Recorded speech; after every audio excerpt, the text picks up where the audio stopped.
It isn't often that Nintendo launches a new endeavor without the involvement of their mustachioed mascot. However, fans had to wait a little while for his appearance on the GameCube, not being a launch title, as that position had already been taken by their fresh new horror game, Luigi's Mansion. Seeing as both games overlapped in development, this title offered some great contrast in the GameCube library next to Luigi's Mansion, coming out a little short of a year later.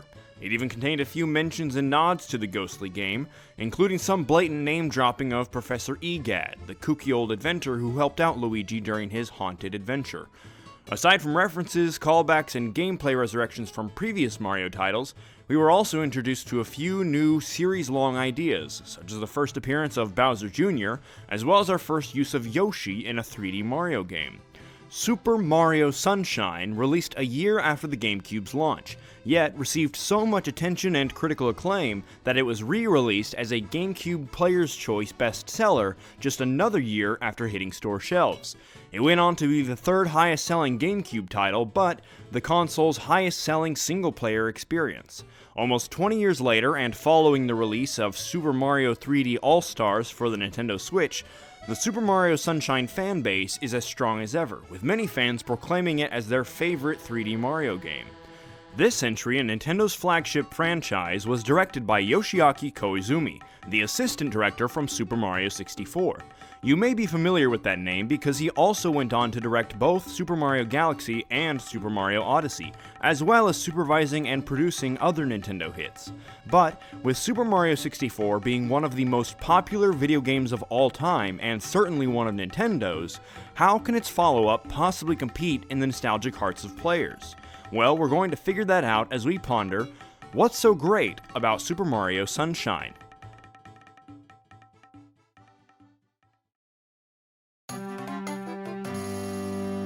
While being its own independent game, Super Mario Sunshine is still clearly the sequel or spiritual successor to Super Mario 64.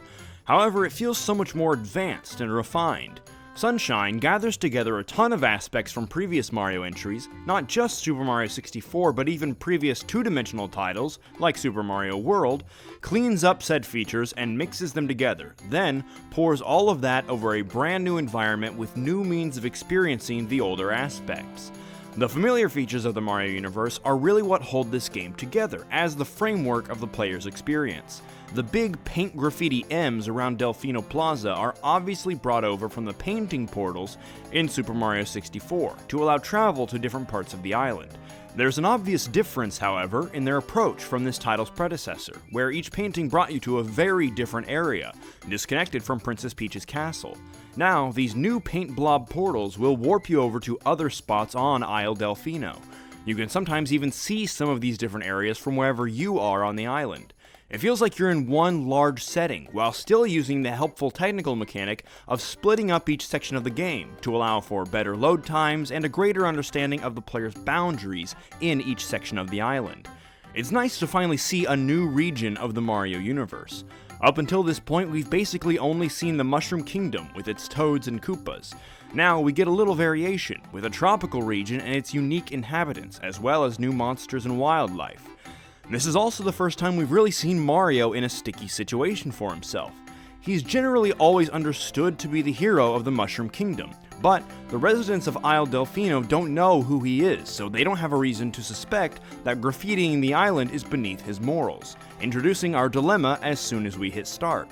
The conflict of this game is also nice and fitting, with an island-wide pollution problem. It's appropriate for an environment presented as bright, colorful, and relaxing, and it makes you want to spray away all of the gross globs of goo. It makes sense that the conflict of such a peaceful and aesthetically pleasing island is muck and grime.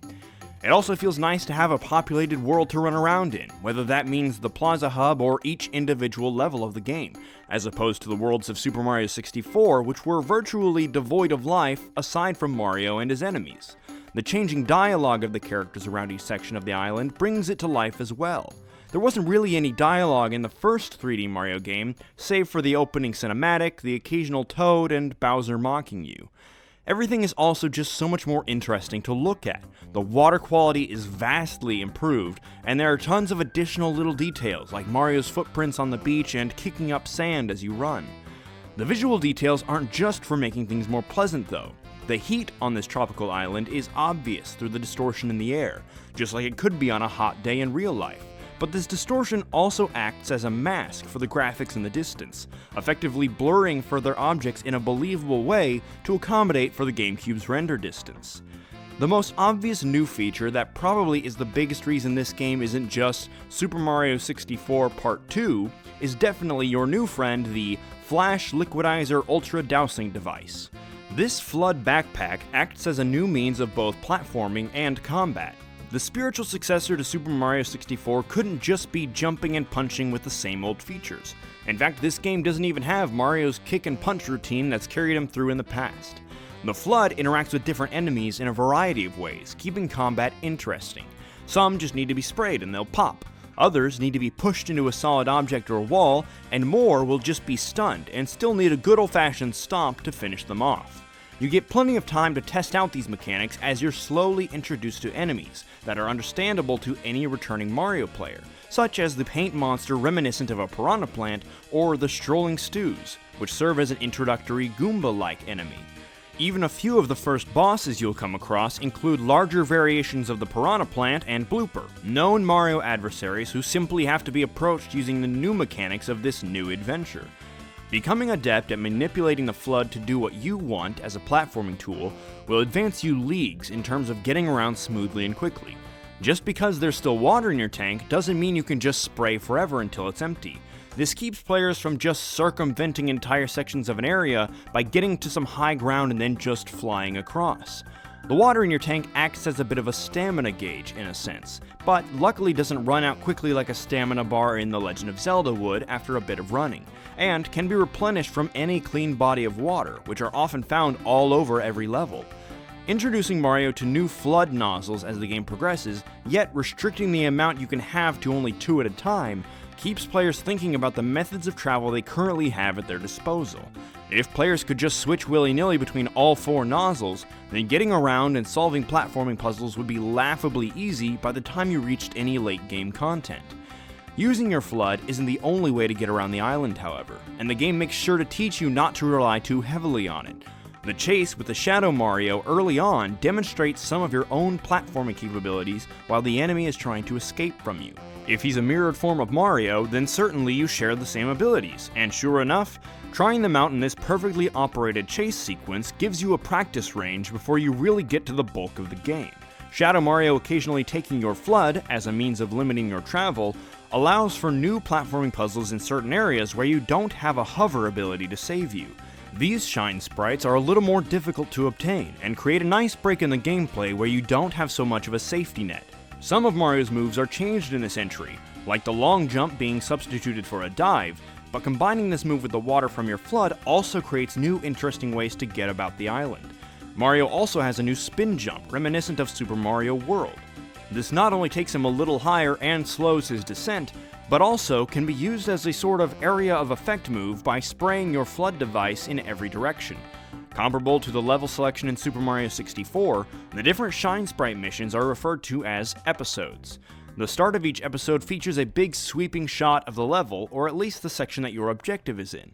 This lets you see what changes have been made to the landscape for your specific mission, and gives you some direction in these much larger levels.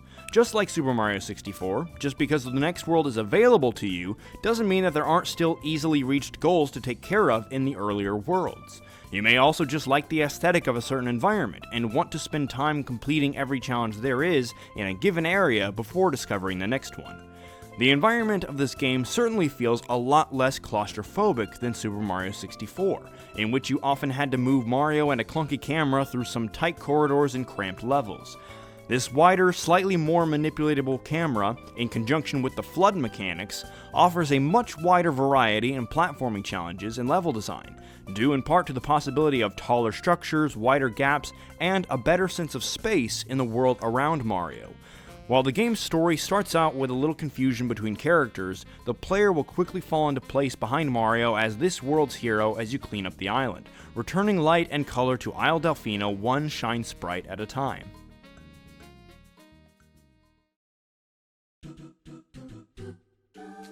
As relaxing as the aesthetic surface of Super Mario Sunshine is, it isn't without its almost frustrating degree of challenge for those who love to torture themselves into completing the most difficult levels of a game. The bonus stages during which your FLUDD backpack is taken from you shake things up, and require patience and platforming prowess. Video game completionists and platforming savants still get a fair amount of challenge out of said bonus levels and difficult stages, as well as the added bonus of pursuing 100% completion through the collection of blue coins across the island. These hidden special coins can be traded for shine sprites back in Delfino Plaza, and some of the blue coins are very sneaky. You have to be careful to interact with anything that may either stick out even in the slightest, or seem to give you a clue as to a series of tasks you should take care of. This game is a nice change of pace. It may not seem that prevalent most of the time, but a lot of Mario games are actually quite fast-paced and stressful. The platformer series has timers on every level, the kart games are literally a race, and the sport and party games have you vying for first place in a competition against your friends and absurdly lucky computer players. However, on this tropical island outside of the Mushroom Kingdom, you get a little more of an opportunity to go at your own pace. The warm, colorful visuals and upbeat soundtrack give a similar relaxing feeling that you may see in games like Stardew Valley or Animal Crossing. Super Mario Sunshine may not be quite as laid back as those titles, but it is certainly refreshing. And that is what's so great about Super Mario Sunshine.